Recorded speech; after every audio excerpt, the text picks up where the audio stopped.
കേരളത്തിലെ ഇരുനില വാർപ്പിട്ട വീടുകൾക്കുള്ളിലെ ഒരു അനുഭവം പങ്കുവെക്കാനാണ് ഈ ഒരു വീഡിയോ. ഈ റമദാനിൻ്റെ അവസാന കാലത്ത് അല്ലെങ്കിൽ പെരുന്നാളിൻ്റെ സമയത്ത് ഒരു ചാരിറ്റി മിഷനുമായിട്ട് ഒരു കമ്മിറ്റി നമ്മളോട് പറഞ്ഞു, ഒരാൾ മരണപ്പെട്ടിട്ടുണ്ട്, അയാൾക്ക് 3 കുട്ടികളുണ്ട്, ചെറിയ കുട്ടികളാണ്, ഓർഫൻ കുട്ടികളാണ്, നിങ്ങൾ അവരെ ഒന്ന് പ്രൊട്ടക്റ്റ് ചെയ്യണം, അവർക്ക് വേണ്ടത് ചെയ്തു കൊടുക്കണം എന്ന് പറഞ്ഞിട്ടാണ് നമ്മൾ പോയത്. അപ്പോൾ അഡ്രസ്സ് കളക്ട് ചെയ്ത് നമ്മളവിടെ എത്തി നോക്കിയപ്പോൾ ഞങ്ങൾ എൻട്രി ചെയ്യുമ്പോൾ തന്നെ കാണുന്നത് നല്ല ഗേറ്റ് ഇട്ട ഒരു 20-25 സെൻറ്റ് ഭൂമി, അതിൽ നല്ല ഇരുനില വീട്, 4 ബെഡ്റൂം, അങ്ങനെ തുടങ്ങിയ എല്ലാ സൗകര്യങ്ങളുള്ള ഒരു വീട്ടിലെ ഒരു സാഹചര്യം. അപ്പം കമ്മിറ്റി മെമ്പേഴ്സ് ഇങ്ങനെ അസസ് ചെയ്തിട്ട് അപ്പോൾ നോക്കുമ്പോൾ അവരുടെ റേഷൻ കാർഡ് അത് APL ആണ്, എബോ പോവർട്ടി ലൈനാണ് റേഷൻ കാർഡ് ഉള്ളത്. By all means the first impression is beautiful. അതായത് ഒരിക്കലും നമുക്ക് അങ്ങോട്ട് ചാരിറ്റിയുമായിട്ട് കൊണ്ടു ചെല്ലാൻ പറ്റാത്ത ഒരു സാഹചര്യം. പക്ഷേ വീടിനുള്ളിൽ ചെന്ന് സംസാരിച്ചപ്പോഴുള്ള സാഹചര്യം എന്താണെന്ന് വെച്ചാൽ, ഈ മനുഷ്യന് കുറേ കാലം പ്രവാസത്തിലായിരുന്നു, അത് കഴിഞ്ഞ് നാട്ടിൽ വന്നിട്ട് ഇവിടെ എന്തോ വർക്ക് ചെയ്യുന്നുണ്ട്. അപ്പോൾ ആ പ്രവാസത്തിൽ നിന്ന കാലഘട്ടങ്ങളിൽ അദ്ദേഹത്തിൻ്റെ ആകെയുള്ള ഒരു സമ്പാദ്യം എന്താണെന്ന് വെച്ചാൽ ഈ ഒരു വലിയ കൊട്ടാരമാണ്, വലിയൊരു വീട്. ഇപ്പോഴത്തെ പെട്ടെന്ന് അദ്ദേഹം മരണപ്പെട്ടു, ഒരു ഹാർട്ട് അറ്റാക്ക് വന്ന് മരണപ്പെട്ടു. ഏകദേശം 44 വയസ്സങ്ങനെ ഉള്ളൂ കേട്ടോ. കുട്ടികൾ എന്ന് പറഞ്ഞാൽ ചെറിയ കുട്ടികൾ, 5 വയസ്സുള്ളതുണ്ട്, 7 വയസ്സുള്ളതുണ്ട്, അങ്ങനെ ഒരു 11 വയസ്സുള്ള അങ്ങനെയൊക്കെയുള്ള കുട്ടികളാണ്, ചെറിയ കുട്ടികൾ.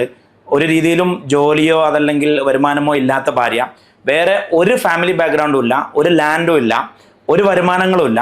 സത്യത്തിലും അന്നാണ് ദിവസം അദ്ദേഹം മരണപ്പെട്ട ദിവസങ്ങൾക്കുള്ളിൽ തന്നെ അന്നാണ് ദിവസത്തെ ഭക്ഷണത്തിന് വേണ്ടി പട്ടിണിയാകുന്ന, ശരിക്കും പിഞ്ചു കുഞ്ഞുങ്ങൾ പട്ടിണിയാകുന്ന ഒരു സാഹചര്യം. ഈ ഒരു ഇൻസിഡൻറ്റ് 2 കാര്യങ്ങളിലേക്കാണ് നമ്മളെ ഇൻവൈറ്റ് ചെയ്യുന്നത്. അതിലൊന്നെന്താണെന്ന് വെച്ചാൽ, ചില എന്തിനു പറയുക, വിശന്നൊട്ടിയ അടുപ്പുകൾ പുകയാത്ത വലിയ വാർപ്പിൻ്റെ വീടുകളുണ്ട് എന്ന് നമുക്ക് മനസ്സിലായിട്ടോ. അപ്പം പുറത്തുനിന്ന് കണ്ടുള്ള മോടി കണ്ടിട്ട് നമ്മൾ എന്ത് ചെയ്യേണ്ടതില്ല. അവിടെ നിന്ന് വെച്ചാൽ മറ്റത് ഒരു ചെറിയ പുല്ലിട്ട വീടോ അല്ലെങ്കിൽ ഓടിട്ട വീടോ ആണെങ്കിൽ എല്ലാ ചാരിറ്റിക്കാരും പൈസയും അരിയും ഇറച്ചിയുമായിട്ട് വരും. പക്ഷേ അത്തരം വലിയ വീടുകളിലേക്ക് ആരും തിരിഞ്ഞു നോക്കില്ല. അതിൻ്റെ ഉള്ളിലും അസുഖങ്ങളായിട്ടും ക്യാൻസറുകളായിട്ടും കിഡ്നി പോയിട്ടും അതല്ലെങ്കിൽ മറ്റ് അസുഖങ്ങളായിട്ട് ഇതുപോലെ ആളുകൾ മരണപ്പെട്ടുമൊക്കെ പട്ടിണി കിടക്കുന്ന എരിയുന്ന വയറുകൾ അതിനുള്ളിലുണ്ട് എന്നുള്ളൊരു യാഥാർത്ഥ്യം ചാരിറ്റി ചെയ്യുന്നവരെ ഈ വിഷയത്തിലേക്ക് ക്ഷണിക്കുകയാണ്. രണ്ടാമത്തേത്, നിങ്ങളൊന്ന് ആലോചിച്ച് നോക്കും, ഇപ്പോൾ ആ വീടിന് ഏകദേശം ഒരു 80 ലക്ഷം രൂപ അല്ലെങ്കിൽ 60 ലക്ഷം രൂപ ചിലവുണ്ടാവും. ഏറ്റവും വലിയ ഭാഗ്യം അതിന് ലോൺ ഇല്ല എന്നുള്ളതാണ്. ലോൺ ഉണ്ടായിരുന്നെങ്കിൽ ഈ ചെറിയ പിഞ്ചുങ്ങളും ഈ ഭാര്യയും ചെയ്താൽ എന്ത് ചെയ്യുമായിരുന്നു, ആ വീട് ബാങ്ക് കൊണ്ടുപോകുമായിരുന്നു. ലോണില്ല എന്നുള്ളത് അയാൾ ചെയ്ത ഏറ്റവും വലിയ അനുഗ്രഹം. രണ്ടാമത്തത്, ഈ 60 ലക്ഷത്തിന് പകരം 4 ബെഡ്റൂം വലിയ ഒരു ബംഗ്ലാവിന് പകരം അദ്ദേഹം ഒരു 30 ലക്ഷത്തിൻ്റെ വീട് ഉണ്ടാക്കിയിരുന്നെങ്കിലോ, 30 ലക്ഷത്തിനും അത്യാവശ്യം വീട് ഉണ്ടാക്കാമല്ലോ, നല്ലൊരു വീട് ഉണ്ടാക്കാം. ഒരു 1300-1400 സ്ക്വയർ ഫീറ്റ് ഒരു കിഡിലോസ്കി വീട് ഉണ്ടാക്കാം 30 ലക്ഷം രൂപയ്ക്ക്.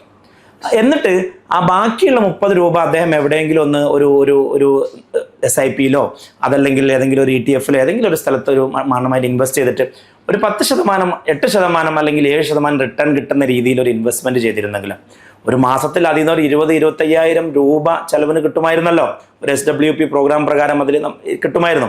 ചുരുക്കി പറഞ്ഞാൽ നമ്മൾ പലപ്പോഴും പ്രവാസികൾ ചെയ്തു പോകുന്ന 3 മണ്ടത്തരം: ഒന്നെങ്കിൽ ലോൺ എടുത്ത് വീടുണ്ടാക്കുക, മണ്ടത്തരം, മഹാമണ്ടത്തരം; അതല്ലെങ്കിൽ കയ്യിലുള്ള ക്യാഷ് മുഴുവൻ എടുത്തിട്ട് വീടുണ്ടാക്കുക, എന്നിട്ട് ചെലവിന് വേണ്ടി 1 രൂപ പോലും ബാക്കി വെക്കാതെ അല്ലെങ്കിൽ ഇൻവെസ്റ്റ് ചെയ്യാതെ. ഞാൻ റെക്കമെൻഡ് ചെയ്യുന്ന ഒരു ആശയം എന്താണെന്ന് വെച്ചാൽ, നിങ്ങളുടെ കയ്യിൽ 1 കോടി രൂപ ഉണ്ടെങ്കിൽ നിങ്ങൾ 50 ലക്ഷത്തിന് വീട് വെക്കാവും, ബാക്കി 50 ലക്ഷം ഇൻവെസ്റ്റ് ചെയ്യും. അങ്ങനെ ചെയ്ത ഒരു വ്യക്തി കൂടിയാണ് നിങ്ങളോട് ഈ പറയണത്, അതും വേണം മനസ്സിലാക്കാം. അതല്ല, നിങ്ങളുടെ കയ്യിൽ 50 ലക്ഷം ഉള്ളൂ, നിങ്ങൾ 25 ലക്ഷത്തിൻ്റെ വീടുണ്ടാക്കി, ബാക്കി 25 ലക്ഷം നിങ്ങൾ ഇൻവെസ്റ്റ് ചെയ്യും. കാരണം മനുഷ്യനാണ്, എപ്പോഴും എന്ത് സംഭവിക്കും. ഇപ്പോൾ ആവറേജ് ഒരു പ്രവാസികൾക്കിടയിൽ എന്തായാലും പറയാം, നമ്മളിപ്പോൾ നമ്മൾ ER-ലൊക്കെ കിങ് ഖാലിദ് യൂണിവേഴ്സിറ്റിയുടെ ER-ലൊക്കെ വരുന്ന ഒരു ആവറേജ് ഹാർട്ട് അറ്റാക്ക് എടുക്കുകയാണെങ്കിൽ 32, 35, 40 ഒക്കെ വയസ്സുള്ള ആളുകളൊക്കെ ഹാർട്ട് അറ്റാക്കായി വരുന്നുണ്ട്. വെരി കോമൺ ആണ് ഇപ്പോൾ അത്. അപ്പോൾ നമ്മൾ എപ്പോൾ മരിക്കും, അല്ലെങ്കിൽ 70 വയസ്സ് കഴിഞ്ഞിട്ടേ മരിക്കുള്ളൂ എന്ന് ഉറപ്പൊന്നുമില്ല. ഏത് സമയത്തും നമ്മളെ കുട്ടികളെത്തിയുമാവാം, നമ്മളെ ഭാര്യ വിധവയാവാം. അപ്പം നമ്മൾ നോക്കേണ്ടത്, ഈ എൻ്റെ കാലശേഷം എൻ്റെ കുടുംബത്തിന് എന്ത് സംഭവിക്കും, എൻ്റെ മക്കൾക്ക് എന്ത് സംഭവിക്കും, എൻ്റെ ഭാര്യയ്ക്ക് എന്ത് സംഭവിക്കും. അപ്പോൾ കിട്ടുന്ന പൈസ മുഴുവൻ എടുത്തിട്ടോ അല്ലെങ്കിൽ ഇല്ലാത്ത പൈസ, 50 ലക്ഷം ഉള്ളവൻ 1 കോടിൻ്റെ വീട് വെക്കുന്നവരാണ് മലയാളികൾ. 50 ലക്ഷമുള്ളവൻ 1 കോടിയുടെ വീട് വെക്കുന്നവനാണ് മലയാളികൾ. അപ്പം അങ്ങനെ ആകുമ്പോഴാണ് പിന്നെ നമ്മുടെ ചാരിറ്റിക്കാർ ചിലപ്പോൾ കിറ്റുമായിട്ട് നമ്മളെ മക്കളിലേക്ക് പോകേണ്ടി വരിക. നമ്മളെല്ലാവരെയും ദൈവം എന്താണ് പറയുക, അതിൽ നിന്ന് സംരക്ഷിക്കട്ടെ. കാരണം ഒന്ന് ആലോചിച്ച് നോക്കി, ആരും ആഗ്രഹിക്കുന്നില്ലല്ലോ നമ്മളെ മരണശേഷം നമ്മളെ വീട് ഒരു ചാരിറ്റി ആളുകളുടെ ചിലവിൽ കഴിയുന്ന വീടായി മാറണം. പക്ഷേ ഇന്നലെ വരെ വളരെ അഭിമാനത്തോടു കൂടി ജീവിച്ച ഒരു വീട്ടിലേക്കാണ് നാട്ടുകാർ പറഞ്ഞിട്ട് ഞങ്ങൾ കയറി ചെലുത്തുന്നത്. അപ്പോൾ ഈ ഒരു ആശയത്തിലേക്ക്, ഇതിൽ കുറേ ആശയങ്ങളുണ്ട്, ഒന്നും കൂടി സമ്മറൈസ് ചെയ്ത് പറയാം.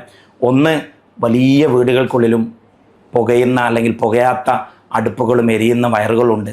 2, ഉള്ള പണത്തിൻ്റെ പകുതി കൊണ്ട് വീട് വെച്ച് പകുതി ഇൻവെസ്റ്റ് ചെയ്താൽ നമ്മുടെ കാലശേഷം നമ്മളെ കുട്ടികൾ യാചിക്കാതെ പട്ടിണി കിടക്കാതെ നാട്ടുകാരുടെ ചാരിറ്റി എന്താണ് പറയുക പിരിവ് ചെയ്ത് ജീവിക്കാത്ത രീതിയിൽ അഭിമാനത്തോടു കൂടിയുള്ള ജീവിക്കാനുള്ള ഒരു സാഹചര്യം ഉണ്ടാക്കാൻ നമുക്കെല്ലാവർക്കും പറ്റുമെന്നുള്ളൊരു യാഥാർത്ഥ്യത്തിലേക്ക് നിങ്ങളെ ക്ഷണിച്ചുകൊണ്ട് മറ്റൊരാശയമായി വീണ്ടും വരാം. നന്ദി, നമസ്കാരം.